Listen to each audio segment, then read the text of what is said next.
მოგესალმებით China Cars CRTG. დღეს გავიდა 1 წელი, რაც ჩვენი ლისანი საქართველოშია და ამას აუღნიშნავთ პიკნიკზე. წავედით. რატომ მაინც პიკნიკზე და რატომ მაინც ქალაქგარეთ? იმიტომ რომ მინდა გაჩვენოთ, როგორია ლისანი ყოველდღიურ მოხმარებაში საქართველოში. აი მაგალითად ჩამოვედით მიწისქვეშა პარკინგზე, სადაც ვინახავთ ავტომობილს და ვხედავთ ჩვენმა საყვარელმა მეზობელმა ძალიან ახლოს დაგვიყენა ავტომობილი და საბარგულს ვერ გავაღებთ, მაგრამ ეს პრობლემა არ არის, იმიტომ რომ ამასობაში ჩვენ შეგვიძლია ავტომობილი გავწიოთ წინ. ეხლავე, გავწიოთ წინ. რაც საკმარისია, შემდეგ გავაღოთ საბარგული და ჩავდოთ ჩვენი ნივთები საბარგულში და წავიდეთ პიკნიკზე, მაგრამ სანამ წავალთ პიკნიკზე, მინდა გაჩვენოთ თუ როგორ ვტენით ავტომობილს და რატო ამოვირჩიეთ მაინც და მაინც ლისანის ორიგინალი დამტენი სადგური. ეხლა გაჩვენებთ ყველაფერს. ხშირად გვეკითხებიან, როგორ დავტენოთ ლისანი, ან ნებისმიერი ელექტრომობილი, იქნება ეს პლაგინ ჰიბრიდი თუ ჩვეულებრივი, თუ ცხოვრობთ ქალაქში. მაგალითად, ცხოვრობთ თბილისში, ვაპარკინგებთ მანქანას მიწისქვეშ პარკინგზე და ბავშვებით. პირველი, ვრეკავთ ჩვენს ელექტროენერგიის მომწოდებელ კომპანიაში, ვეუბნებით, რომ ყავს ელექტრომობილი და გვიყენებენ ესეთ რაღაცას. აი ესეთ რაღაცას. აქ არის ჩვეულებრივი ორფაზიანი ფაზა 0 დამიწება. ამას ვაერთებთ ჩვენს ამ შემთხვევაში ორიგინალ სატენში, ეს არის ლისანის ორიგინალი სატენი, რომელსაც მოყვება 5 მეტრიანი კაბელი შნური, რომელიც გვეყოფა პრინციპში ნებისმიერ ლოკაციაზე ავტომობილის დაყენებისათვის.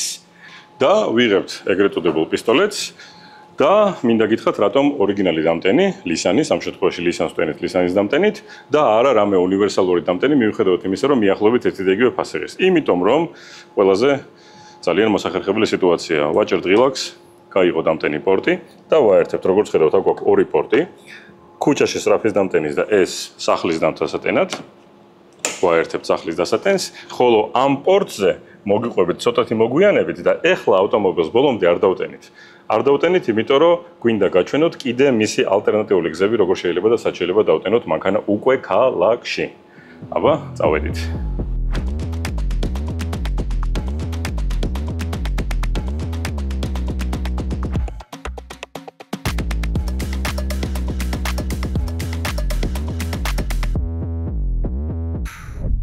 როგორც შეგპირდით ქვევით პარკინგზე, ეხლა ჩვენ არ დაგვიტენია ავტომობილი ბოლომდე, იმისთვის რომ გაჩვენოთ თუ როგორ იტენება ელექტროგასამართ სადგურზე. პრინციპში ამ მანქანას დატენვა არ ჭირდება, სანამ პიკნიკზე წახვალთ, რაღაცა შორს წახვალთ, არაფერი არ ჭირდება, იმიტომ რომ როგორც ვთქვით, ეს არის თანმიმდევრული ჰიბრიდი, რაც ნიშნავს, რომ ჩვენ გვაქვს გენერატორი, ჩვენ გვაქვს ელექტრომოტორი, გენერატორი იძლევა დენს, რომელიც სტენის აკუმულატორს და იძლევა ელექტრომოტორზე ელექტროენერგიას და ესეთ არის ავტომობილი. ცოტა რთულად ვთქვი, მაგრამ ნიშნულობა ამას ყველაფერს არ აქვს, ვიცით მარტო ის, რომ ეს ავტომობილი მიუხედავად იმისა, დატენილი ელემენტი თუ არა დატენილი ელემენტი, მაინც წაგიყვან სადაც გინდათ 1000 კილომეტრზე მეტს. მაგრამ ეხლა როგორც შეგპირდით, გაჩვენებთ, რომ ქალაქში ამ ავტომობილის დატენვაც შეიძლება. აი ეხლა გაჩვენებთ მაგას. ესე იგი გვინდოდა მანქანა დაგვეტენა ქალაქის სატენზე და ვერ დავტენეთ, იმიტომ რომ ამ რაიონში რატომღაც რაღაცა მოხდა და შუქი არ არის, მაგრამ ნახეთ რა გაჩვენეთ. ჯდებით ავტომობილში ვერ დავტენეთ ავტომობილი? არაფერი დიდი მნიშვნელობა არ აქვს. ჯდებით ავტომობილში, შევდივართ მენიუში და ვირჩევთ დაიქოქოს და დატენოს ავტომობილი თვითონ გენერატორმა. ეხლა გვიჩვენებს, რომ დარჩენილი გვაქვს 53 კილომეტრი და 690 საწვავზე. მაინც და მაინც ელექტროთი გინდათ სიარული? გინდათ რომ მანქანა იტანებოდეს თვითონ? დააჭერთ აქ ღილაკებს და მანქანა იტანება თვითონ. ამას ქვია force generation, ან force regeneration. არა, regeneration ალბათ დატენვას, როცა მიგორავს მაშინ ტენის და force generation არის, როდესაც სპეციალურად ქოქავთ ხელის რეჟიმში და ტენის აკუმულატორს. აი ესეთი რაღაცაც გვაქვს. ესე იგი, ისეთი კარგი ხმის იზოლაცია აქვს, ხანდახან მეგობარი მოდის, თქვათ გესაუბრებად, ფანჯრის იქიდან მხრიდან დახურული აქვს ფანჯრები ზიღართ ავტომობილში. დარწმუნებული ვარ, ყოველ შემთხვევაში ეს ხდება ხოლმე ხშირად, არ გესმით, პირს ხედავთ რომ აღებს, თქვენ ზიღართ მანქანაში, ის რაღაცა პირი მისი მოძრაობს, რა ტუჩები, რაღაცას ლაპარაკობს, თქვენ არ გესმით. იმ დონეზე კარგი ხმის იზოლაცია აქვს ავტომობილს. ამასობაში ირჩევთ ყველანაირ რეჟიმს, გინდათ იყოს რბილი, გინდათ იყოს ძალიან უხეში, გემივით განაობდეს და ისე დადიოდეს და ორმოებს ვერ გზნობდით. ეს ყველაფერი ამ ავტომობილში არის. ამას ყველაფერს ირჩევთ თუ როგორ გინდათ იაროთ, თუ გინდათ ირჩევთ გზაზე, თუ გინდათ ირჩევთ გაჩერებულზე, თუ ჩინური იცით, რა თქმა უნდა, საერთოდ დაელაპარაკებით და ამას ყველაფერს თვითონ იზავს ყველაფერს. და არის ძალიან საკმაოდ მძლავრი, შეკრული, სასიამოვნო სატარებელი ავტომობილი. ცოტათი მოგვიანებით, თუ გამოგვივით, რა თქმა უნდა, და დარწმუნებული ვარ გამოგვივა, გაჩვენებთ იმას უკაცრავად, რასაც გიყვებოდით, ესე იგი, გვაქვს ლიდარი, გვაქვს ავტოპილოტი, ყველას გონია, რომ მეც გიყვებოდით, რომ ავტოპილოტი სრულად არ მუშაობს ავტომობილში, საქართველოში, იმიტომ რომ რაღაც ბევრი ნიუანსების გამო რა, მაგრამ სრულად არ მუშაობს, ეს ნიშნავს იმას, რომ რუქაზე დააჭერთ და რო დააჭერთ აი იქ მინდა სადღაცაც წავიდესო, იქ არ წავა. და ეს მუშაობს ჩინეთში, მაგრამ საქართველოში ძალიან ბევრი რამე მუშაობს და ეხლა გაჩვენებთ რა. ეხლა მივდივართ წყნეთში, მივდივართ ეგრეთ წოდებულ სერპანტინზე და მივდივართ პიკნიკზე. და მინდა მოგიყვეთ ავტოპილოტის შესახებ. ჩვენ ხშირად ვამბობთ, რომ ლიდარის მქონე ავტომობილებს, რომელსაც აქვს ავტოპილოტები, საქართველოში სრულფასოვნად არ მუშაობს. რა თქმა უნდა, ეს ესეა, მაგრამ მისი სრულფასოვანი არ მუშაობა ნიშნავს მიახლოებით იმას, რომ როგორც ჩინეთში თქვენ რუქაზე დასვავთ წერტილს და იტყვით აქ მინდაო და მანქანა მან წაგიყვანთ, ეს ფუნქცია რა თქმა უნდა საქართველოში არ მუშაობს. მაგრამ საქართველოში მუშაობს რა? ორჯერ ჩამოწევთ რიჩაკს, ჩაირთო ავტოპილოტი, დაარეგულირებთ სიჩქარეს რამდენსაც გინდათ და მანქანა თვითონ მიდის სერპანტინზე. თვითონ იჭერს ზოლებს, თვითონ უხვევს, ხედავს ყველაფერს ირგვლივ. ეს ემოძრაობს ავტომობილი თვითონ, აბსოლუტურად თვითონ. მივდივართ ზევით, ეგრეთ წოდებულ სერპანტინზე. ხედავს ზოლებს, ხედავს გზას და თვითონ მიდის ავტომობილი. ყველაფერს კითხულობს. აი მაგალითად ახლა ეზოშია შესახვევი, მაგრამ მიხვდა რომ არა ის მოსახვევია, ეს არის გზა და მიდის. თვითონ აბსოლუტურად თქვენ შეგიძლიათ ტელეფონი ითამაშოთ და ავტომობილი თვითონ მიდის. მოდის ავტობუსი, შეუჩერა რომ გაატაროს, გაატარა ავტობუსი და მიდის თვითონ. ესევე მაგალითად გორის ტრასაზე თუ ვიღაცა გასწრებთ უკნიდან, გაატარებს ავტომობილს, ვინც თქვენზე სწრაფად მოდის და შემდეგ ისევ დადგება იმ ზოლზე, რომელიც საჭიროა, რომელიც თქვენ ამოირჩიეთ და იმ ზოლით იმ ზოლზე ივლის. აი ნახეთ, ეს არის როგორც თამაში რო არის GTA, ზუსტად ისე გიჩვენებთ ყველაფერს, რა ხდება, ვინ დადის, ხალხი მოძრაობს, ზოლები, ვიღაცა აპარკინგებს, აი ხა გადაირბენ სადგარი, გადაირბინა, რა ხდება თქვენს ირგვლივ. იმასაც აჩვენებს, რასაც თქვენ აქედან ვერ ხედავთ, იმიტომ რომ ლიდარი ახვაყენია სახურავზე და ხედავს უფრო მეც, ვიდრე ხედავთ თქვენ. რა თქმა უნდა, ეს სიარული ცოტათი სახიფათოა ამის ყურების მიხედვით, მაგრამ ძალიან ინფორმატიული დისპლეია. აი ნახეთ, ეხლა ხან ჩვენს წინ მოტრიალდა ავტომობილი, Jack Motors-ის ავტომობილი, ტაქსი, Bolt ტაქსი, რეკლამა გამოგვივიდა Bolt-ის. ყოველ დღე რეალურად ჩვენ ამაში ვტრიალებთ და ჩვენ ამას რეალურად ხედავთ, ყოველ დღე საქართველოში მრავლდება და უფრო მეტი ელექტრომობილია. ყველას გონია რომ აუ ამ ელექტრომობილებს ვინ გააკეთებს, ამ ჩინურ მანქანებს ვინ გააკეთებს და ასე შემდეგ. დამერწმუნეთ, მასე იყო ადრე პრიუსებზეც. ყველას ეშინოდა რომ აუ პრიუს ვინ გააკეთებს და ამას ხელს ვინ მოკიდებს და რაღაცა ეხა ცალკე პრიუს და ჰიბრიდ ცენტრები გვაქვს.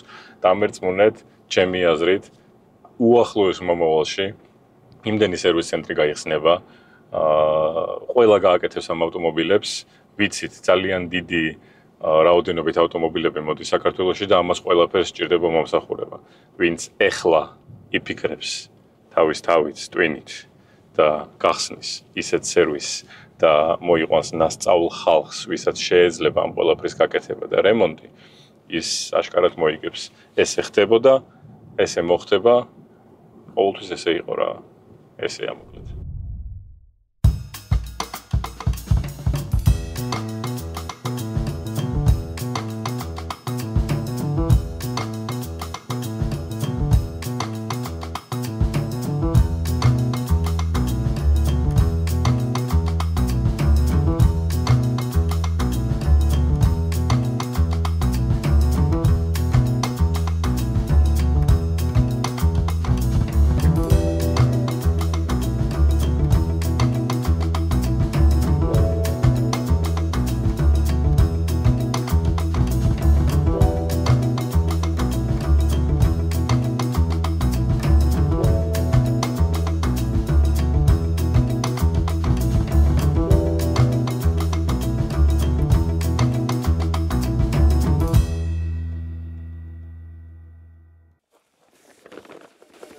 ერთი წელი ლისანი საქართველოში, მოვედით აღსანიშნავად პიკნიკზე და ეხლა გაჩვენებთ ისეთ რაღაცებს, რაც აქამდე სავარაუდოდ არ იცოდით. დავიწყოთ, გავშალოთ ჩვენი პიკნიკი.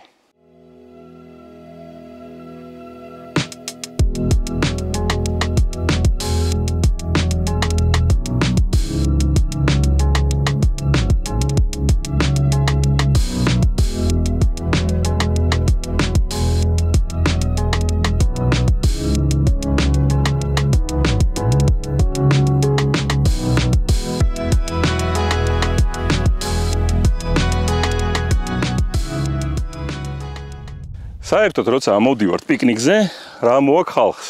მაყალი, შეშა, აკეთებენ ამას ყველაფერს, დადგავენ ხილკას, წოვენ რაღაცა, მაგრამ როდესმე გინახიათ, რომ ამოდიხართ პიკნიკზე, აი, მინდორზე, მთის თავზე და აკეთებ ესეთ რაღაცას. მოგაქ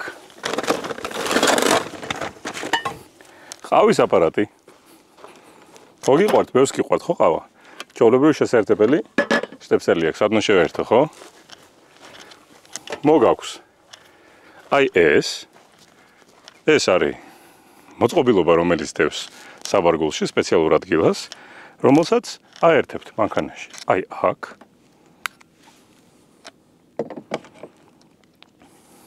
მაგრამ ეს ყველაფერი არ არის.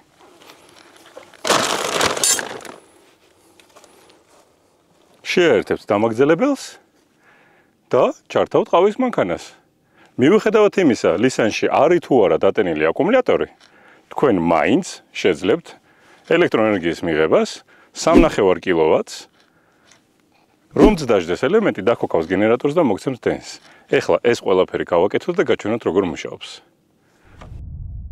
იქიდან გამომდინარე, რომ მანქანა არის ჩინური და შესაერთებელი ეგრეთ წოდებული როზეტი შტეპსელი გვაქვს ჩინური, ამიტომ ვიყიდეთ გადამყვანი ეგრეთ წოდებული travel charger-ი.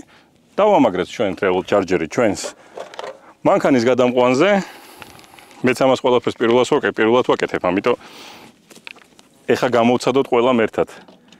ვაერთებთ ამას აქ, ამას აქ. უნდა ჩავრთოთ და მოვიტანოთ ჭიქები. ესე. მაგრამ ეხა ადუღდება ჩვენი წყალი, მაგრამ როგორც ვქვი, ამასაც პირველად ვაკეთებ ამას ყველაფერს. მაგრამ ეს მარტო ყავა, ეს ყველაფერი არ არის. ეხლა ალბათ აჩქარებულში გაჩვენებთ ყველაფერი როგორ კეთდება აქ.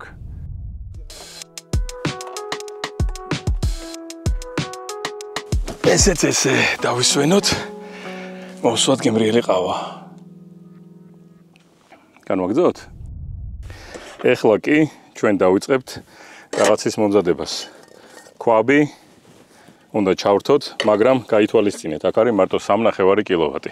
ამიტომ ყველაფრის ერთად ჩართვა ალბათ ერთ დამაგრძელებელში არ ღირს, ამიტომ გავთიშოთ ერთი.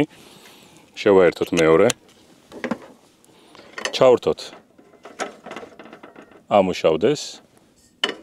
ამუშავდა და ჩავასხათ წყალი. რად გვინდა ეხა ეს ყველაფერი? რა თქმა უნდა, პიკნიკებზე ესეთ რაღაცებს არ აკეთებენ, მაგრამ ჩვენ ვაკეთებთ, იმიტომ რომ ამის საშუალება გვაქვს. ჩავასხეთ წყალი. უკაცრავად. წყალი უნდა ადუღდეს, იმიტომ რომ ყველამ ვიცით, ხინკალი უნდა ჩავყაროთ დუღარე წყალში. სანამ წყალი დუღდება, მე თქვენ მოგიყვებით ორიოდე სიტყვით ლისანის თაობაზე. ესე იგი, ავიღოთ ყავა, სანამ ეს დუღდება, მოგიყვებით. ერთ წელი ეს მანქანა არის აქ. ამ მანქანამ თავი გამოაჩინა როგორც ავტომობილი, რომელთანაც შეგიძლიათ იაროთ. ბავშვები ატაროთ სკოლაში, ქალაქში იმოძრაოთ სამსახურში. სადღაცაც გასვლა დაგჭირდებათ, მთაში გასვლა, ტყეში, ღრეში არ აქვს მნიშვნელობა. საკმაოდ ნორმალური SUV-ია იმისთვის, რომ ცუდ გზებზეც ამითი იაროთ. უნივერსალურია, გინდათ იმოგზაურეთ, გინდათ უბრალოდ გამოიყენეთ ქალაქში ყოველდღიურად. მაგრამ მოგიყვებით ახლა რა? სამანქანამ გაიარა 10,000 კილომეტრი. და 10,000 კილომეტრში უკვე დაწერა ეკრანზე, რომ შესაძლებელია ზეთი და ასე შემდეგ. ჩვენ China-Cars.G როცა ჩამოყავს ავტომობილი თქვენთვის, ჩვენ ჩამოყავს ავტომობილი თავის master account-ით, თქვენ ხართ პირველი მფლობელი ქარხიდან ამ ავტომობილის და master account-ს გადმოგცემთ თქვენ.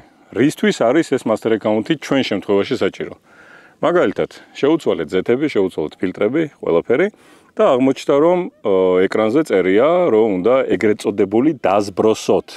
მაგრამ მანქანას ვერ დაზბროსავს, იმიტომ რომ ოფიციალური დილერი აქ არ არის. და master account-ის გარეშე ამას ყველაფერს ვერ გააკეთებთ. მაგრამ აიღებს ტელეფონს, ჩვენ შემთხვევაში ჩვენ ესეთ მანქანას ჩამოგიყვანთ და გადმოგცემთ master account-ს. მოგცემთ ტელეფონს, მოგცემთ სპეციალურ კოდებს, ტელეფონში შეხვალთ თქვენი master account-ში, მიუთითებთ თუ რა შეცვალეთ და როგორ შეცვალეთ და 10-დან 25 წუთის მიახლოებით განმავლობაში მანქანა დაიზბროსება, ყველაფერს ეკრანზე დაწერსო, ყველაფერი მზად არის, ყველაფერი რიგზეა და თქვენ თვითონ შეძლებთ ამის ყველაფრის გაკეთებას. არ დაგჭირდებათ ვიღაცის შეწუხება, საიდანღაც ჩინეთიდან, ან ვიღაცის პოვნა, ვინც გაუკეთებს რაღაცა jailbreak-ის პონჩი რაღაც სიტუაციას, იმისთვის რომ დაიზბროსოს და ეკრანზე ეს ნიშანი აღარ ჩანდეს. და მეორე ამბავი კიდე. იმ ხალხისთვის, ვინც ამბობს, რომ აუ მირჩევნია დანჯღრეულ გერმანულზე ვიარო, ვიდრე ახალ ჩინულზე, რომელიც დაიმტრევა და არ იმუშავებს და გაიჭედება და მთელი ამბავი. არა მეგობრებო, მესმის რომ ბევრი ხანი დიდი არ გაუვლია ამ ავტომობილს, 1 წელი აქ და გაიარა 1000 კილომეტრი, მაგრამ ამ 1000 კილომეტრის განმავლობაში არც ჭრიჭინებს, არც ჭყვიტინებს, არც იმტრევა და არაფერი არ გაფუჭებულა. მიუხედავად იმისა, რომ ამ მანქანის ექსპლუატაცია ხდება ქალაქში, ქალაქგარეთ, მოგზაურობაში და აი ამოდივართ ხანდახან და თან ხინკლის გაკეთებაც შეიძლება სადღაცას პიკნიკზე. აი რომელი მანქანით თქვენ გააკეთებთ ხინკალს გენერატორის გარეშე და ისეთ ადგილზე, სადაც მაყალის დადგმა არ შეიძლება და ცეცხლის მოკიდება არ შეიძლება. რა თქმა უნდა, ეს ყველაფერი გემოვნებაზეა და ვისაც უნდა გააკეთოს, ვისაც უნდა არა, მაგრამ ჩვენ ამის საშუალება გვაქვს და ეხლა გაჩვენებთ ამას ყველაფერს როგორ კეთდება. ჭრიჭინ ტესტი Nissan L6-ის 1 წლის მოხმარების შემდეგ. ვიხსნი მიკროფონს, რომ გვესმოდეს ყველაფერი. დავდებ აქ. წავიდა.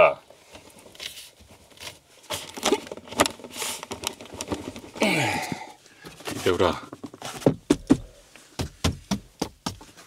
ეკრანი ვნახოთ. არა, 1 მილიმეტრითაც არ განა.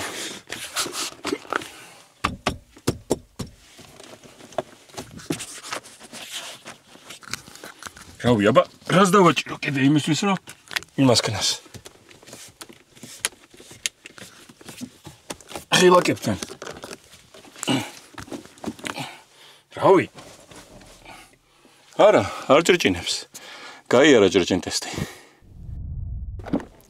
თუ გაინტერესებთ, როგორ ამოიტანოთ, მაგალითად, ჩვენ შემთხვევაში გაყინული ხინკალი, დიდ მანძილზე, სადღაცას მთებში პიკნიკზე ისე არ დადნეს, გაჩვენებთ, ჩვენ გვაქვს მაცივარი. ამ მაცივარში ახლა დევს 2 ბოთლი, ჩაეტევა კიდე 2 კილა და ვდებთ ჩვენ ხინკალს, რომელიც ყოველთვის იქნება გაყინული. მაგრამ თუ ამ ხინკალს ბოლომდე არ შევჭამ, მექნება მოხარშული ცხელი ხინკალი, ისევ და ისევ ჩავდებ კონტეინერში, ჩავდებ ამას მაცივარში, რომელსაც შეუძლია გათბობა, ჩავთავ გათბობას და თბილ ხინკალს ჩავიტან სახლში. ამასობაში წყალი უკვე ადუღდა, ავიღოთ ჩვენი ხინკალი და დროა ჩავყაროთ მდუარე წყალში. ხოლო სანამ ხინკალი იხარშება, კიდე 2-3 სიტყვას მოგიყვებით ლისანის შესახებ.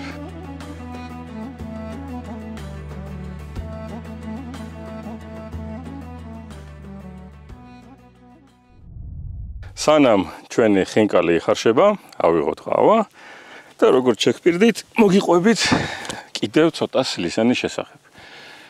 ეხლა არის 2025 წლის აგვისტო. დღევანდელი სიტუაცია ლისანებზე ესეა. ძალიან დიდი მოთხოვნაა ლისანების საერთოდ მსოფლიოში და ჩინეთში ქარხანამ გადაწყვიტა, რომ შეზღუდავს ექსპორტზე ლისანების გაშვებას. რაც ჩვენ შემთხვევაში ნიშნავს, რომ ქარხნიდან ჯერ საწყობამდე ლისანის მიღების დრო იქნება 2-დან 2.5 თვემდე. ხოლო შემდეგ ამას ყველაფერს ემატება 1 თვე საქართველოში, სანამ ჩამოვა 3-4 კვირა მიახლოებით. ამიტომ თუ ადრე ხდებოდა ისე, რომ 1 თვეში პირდაპირ მოდიოდა გადახდის მომენტიდან საქართველომდე 3 კვირაში, ეხლა იქნება 2.5 თვეს პლუს 3 კვირა, რაც პრინციპში უკვე 3.5 თვემდე ზრდის ლისანის ჩამოყვანის დროს. რა თქმა უნდა სამწუხაროა, მაგრამ ხანდახან ჯდობს დაველოდოთ, რომ მივიღოთ ესეთი ავტომობილი და გამოგვადგეს ყველაფერში, ვიდრე ვიყიდოთ უცებ რაღაცა ერთ თვეში, გამოუცდელი, დაუტესტავი და შემდეგ ჩვენ ვიყოთ პირველი გამომცდელები ის ვის გაუფუჭდება რაღაცა სხვა ავტომობილი ხელში. Რა თქმა უნდა, ყველა ავტომობილი ფუჭდება, მაგრამ ეს გამოვცადეთ და ვიცით, რომ სხვებთან შედარებით ბევრად უფრო გამძლეა. ეხლა კი მე მგონი ადუღდა ჩვენი წყალი თავის ხინკალთან ერთად და შევუდგეთ ჭამას. ეხლა მე თქვენ მოგიყვებით პიკნიკის მერე, თუ გინდათ რომ დაიძინოთ, რა უნდა მოიმოქმედოთ. ჩაჯდებით მანქანაში, დააჭერთ მონიტორზე რამოდენიმე ღილაკს და გექნებათ 10 წამი იმისთვის რომ გადმოხვიდეთ ავტომობილიდან. რატომ? ვაჭერთ ღილაკს, ვირჩევთ ორ ადამიანის ლოგინს და გადმოვდივართ ავტომობილიდან.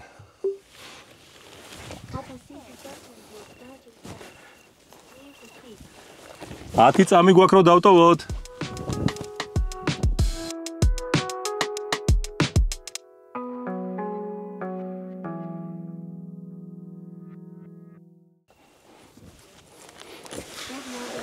დაიშალა, წინა სავარძლები გავიდა წინ, უკანა სავარძლები დაიშალა. ჩვენ უბრალოდ არ გვაქვს თორე აქ იყიდება სპეციალური გასაბერი, ეგრეთ წოდებული მატრასი, რომელსაც აქვს ამ მანქანის ფორმა. ამას ყველაფერს გაბერავთ და შეგიძლიათ ამ მანქანაში დაიძინოთ. ეს არის რეჟიმი ნომერი 1, თუ გინდათ რომ დაიძინოთ. ეხლა გაჩვენებთ მეორეს.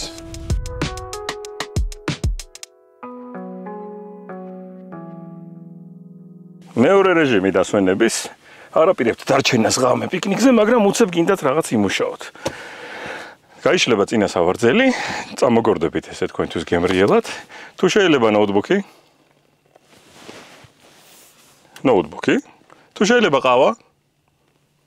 მადლობა. მუშაობთ თქვენთვის, სვავთ ყავას. და ისვენებთ. თუ რამეა პანორამასაც გააღებთ და უყურებთ ცას. აი ესეთი ეს არის მეორე რეჟიმი. უნივერსალურია რა. მოკლედ მოიხარშა ჩვენი ხინკალი, ამოვიღოთ ერთი ცალი და ამითი ჩვენი პიკნიკიც უახლოვდება დასასრულს. ლისანმა მოგვიმზადა ყავა, მოგვიმზადა ხინკალი, გავსიჯოთ ახლა ამ ხინკალს, თქვენ კი მინდა გთხოვოთ. დაგვიკომენტარეთ ვიდეოები, მოგწერეთ თქვენი შეკითხვები, ეს მოგცემს ჩვენ იმის ინფორმაციას თუ რა გადავიღოთ მომავალში, მოგწონთ თუ არ მოგწონთ, დაგვისვით ლაიქები, გამოიწერეთ ჩვენი გვერდი, ჩვენი არხი. მომავალ შეხვედრამდე. კაია.